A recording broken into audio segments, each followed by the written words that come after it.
us now is Artimus Pyle. Welcome to the show. How are you? Hey, Donna.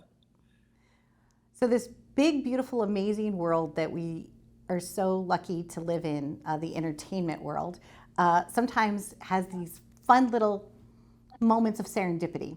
So, I just mentioned to you someone's name, and that was Jared Cohn. And Jared Cohn is also partly responsible for this big, amazing film that you have. And so, what are your thoughts on that? How small the world is, right? Wow, Donna, that's amazing. Um, so I spent 22 hours with Jared, giving him kind of, I guess, what you would call a screenplay, so that he could write the script for the movie. And that was two 11-hour days. And he came over to my hotel room and he set up a camera. And it was intense because I was laughing, crying, uh, jumping up and down, screaming, yelling, punching walls to try to get through the story. And as I'm sure you understand, it's very emotional for me um, to relive the events, especially um, when I knew that it was going to be going into the movie and I wanted everything to be right. So, Jared was great. We hung out, we had a great time. Um, and he was able to put together the script on the screenplay that I gave him. The two 11-hour days, 22 hours of just me trying to remember everything about the crash. It was so heartwarming and touching, um, to hear it from his side too, because when it first started, being his friend, I was able to understand how important this project was. It was life changing for him. And then when Scott Sexton said that we were going to get a chance to spend some time together today, I just thought to myself, I was like, what a blessing. Like sometimes in life, you just don't know when the universe is just going to deliver something amazing. And I think for me, also learning and discovering that your sons wrote some of the songs, like this was a special moment in your life. It wasn't just the tragedy, but it's that the music and the love goes on. Does that make sense with what I'm sharing with you? No, you're exactly right, Nana. The thing is, um, it was important for me to tell the story for the fans, so they could understand what we went through that night. I just want you to know, and Jared knows this. I did not make any money from this movie. I did not sell my story to Cleopatra Films. I gave it away because I wanted the fans to know what we went through.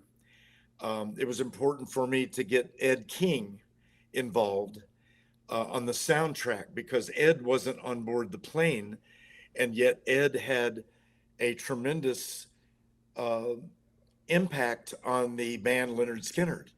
He co-wrote "Sweet Home Alabama," and that was the song that really got the band going. Um, so it was important for me to get him in the film as well and tell the story, because I'm not getting any younger, and Skinner fans aren't. And I thought they deserved to, from me, who I'm a pilot. I don't have a current ticket, to fly, but I've flown everything. I can fly anything. And so I kind of had a knowledge of the plane crash. So, and I flew that particular plane. I flew both of our planes. And I thought I had a right to tell the story. I was never knocked unconscious. And I felt like that needed to be told. And as you know, Donna, and being in the business, we I expected to get a Grammy for our soundtrack. I expected, because it was so beautiful. My band wrote songs. My sons wrote songs. My friends in Nashville wrote songs. One of them was Ed King, was a participant, and I was able to get his name in there in the credits. And also, there was a guy that portrayed Ed in the movie. That was important. A guy portrayed my father in the movie. My dad was killed in a plane crash. I My know. all my Wasn't it? friends were killed in a plane crash, and I know, and I'm my, so. I've been in three. Yeah, that's what I was just going to say. Like in the research that I did, my goodness, I thought to myself, I'm like, your father passed away in a plane accident, and you were at that time doing like a wrongful death type of situation when you were just joining the band. Then you've been in. You were like, weren't you like a mechanic also on planes? So you kind of knew something was not right with the plane. You know, you're a pilot, Well, I but in three the times. Marines, yeah. I was gonna be like, Artemis, I don't know. After three, like they say, lightning strikes three times. You know, do you still go on a plane sometimes, or do you avoid it now? Do you still travel by air? Donna, the safest place in the world is on an airplane with me, Yeah. especially if I'm flying it. The reason is, what are the odds I'm going to have a fourth airplane crash? So I kind Hopefully of look not at it like good. that. Like hopefully not good. When you say about your fans, I will tell you on June 3rd, I was born June 3rd of 1965. So all of your songs, right? They run deep in my veins. You know, I sing them, I dance to them, I know every drum beat because when you're the drummer, you know, that's really what we're dancing to. Does that, you know, you get it? It's like I'm grooving out to you, right? And I know that in the movie you also spent so much time with that drummer, just making sure that every lick, every move was that was so gracious of you to do that, to really put yourself into this film. So I just wanted to let you know that I'm, you know, not fangirling out on you or anything, but I was like, yeah, I know these songs. I know every word. I know every nuance of them. Well, When I you say, appreciate what you're saying oh, you're welcome. because I play these songs live. I have a gig today, so I Yay! play these songs live, and I hear all of the stories of where people were when we crashed, what the music meant to them, how Freebird, they buried a friend to the song Freebird. A lot of bikers, excuse me, I ride a motorcycle. So I talk to a lot of bikers that bury their friends to the song Freebird. Yeah. A lot of people have come up and said their high school theme was Sweet Home Alabama or Simple Man. So I hear all of the songs and I know exactly what you're saying because you know, I feel the same way about the music and I get to play it every day. And, you know, I have 8 children and grandchildren. We all play music together. Um, I'm the drummer in my oldest son's band. Um, and as I said, I have 8 brilliant children in spite of my dumbass. Um, but, you know, music has kept me alive. Being the drummer of Lynyrd Skynyrd has kept me alive because, you know, it's given me something. I've survived 3 airplane crashes. I've been shot. I've been stabbed. I've been falsely accused. I've been in front of the court system in Florida. I honestly, that was the worst thing that's ever happened to my family is the false accusations against me in Florida. It hurt them really bad and it cost me millions of dollars. But I'm not about money. I'm about the music. My children are about the music. And, you know, the fact that I've survived all of these things, there, you know, there have been people that have done things to me that I guess I could have been mad enough to strangle somebody. But I found out that even though I'm a trained Marine, I'm not a killer. I'm not a murderer. That's not who I am. And the way I feel is the way Ronnie Van Zant felt.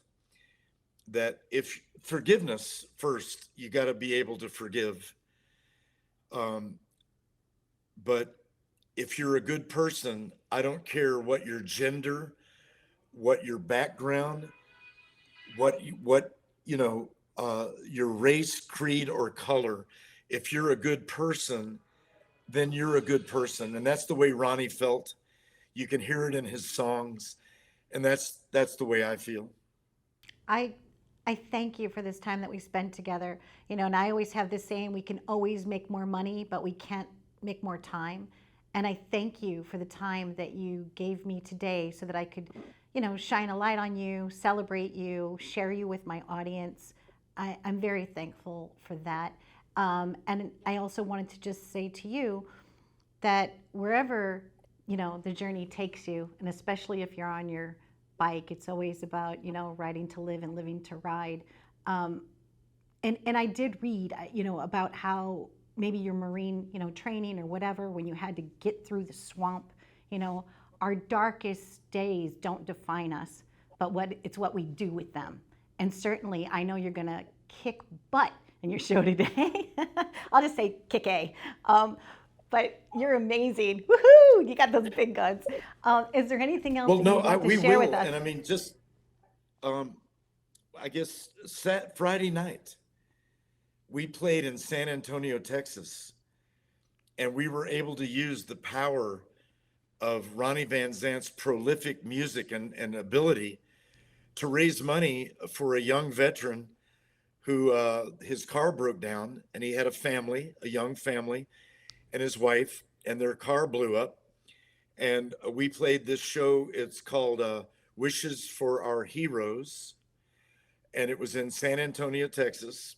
We were in Dallas Saturday night. I mean, this last weekend, and we were able to give this young veteran a brand new family sedan, a Kia, um, and that he needed. And so, being able to do that, raise money for children, for veterans, for firefighters, for cancer, whatever needs a boost, we are able to continue to use Ronnie Van Zant's music to raise money for all of the right causes. And it also makes people happy. We have a ball playing. So I just wanted to say, Donna, if you if you ever see us playing someplace, I want you to come to the show. We'll roll out the red carpet for you, Oh, because my band plays Skynyrd music better than anybody. And are you in New York? right now I'm in New York. Yes, I'm in Long Island right now. And I love Long Island, Patch Hog. I Yes. played the Patch Hog Theater. I Yes. played Jones Beach, Montauk, Stevens Talk House. I love it out there. I love Long Island, and I love being out there. All my friends on Long Island, they always say, "It is what it is. It is what That's it it. is." That's And that's the. I grew up in St. Louis, and you said you were from Kentucky originally and then Tennessee. So kind of a Midwesterner at heart. But I like living up here in Long Island as well. And also, I wanted to tell you something interesting. I don't know if you believe in signs, but when we were recording this interview, some like a lens cap just miraculously like fell to the ground. So if that's a sign from above, just wishing you well, I wanted to let you know that that sign's probably more for you than it was for me. But it literally, you'll hear it in the playback. It's just like something just like the lens cap just fell to the ground all on its own. And I like when spirit moves Well, that way. I feel that a lot of the people, when I introduce Freebird at night, when we do a show, I always say we're going to do Freebird for all the people that you wish were standing next to you right now. And that could be your grandmother, your grandfather, brother, sister, friends. Freebird is Ronnie kind of wrote it. If I leave here tomorrow, will you still remember me? And that's for all of us. We all live, we all die. It's how you live your life. So, I hope to meet you someday, Donna, and come to the show and rock out with us. Okay.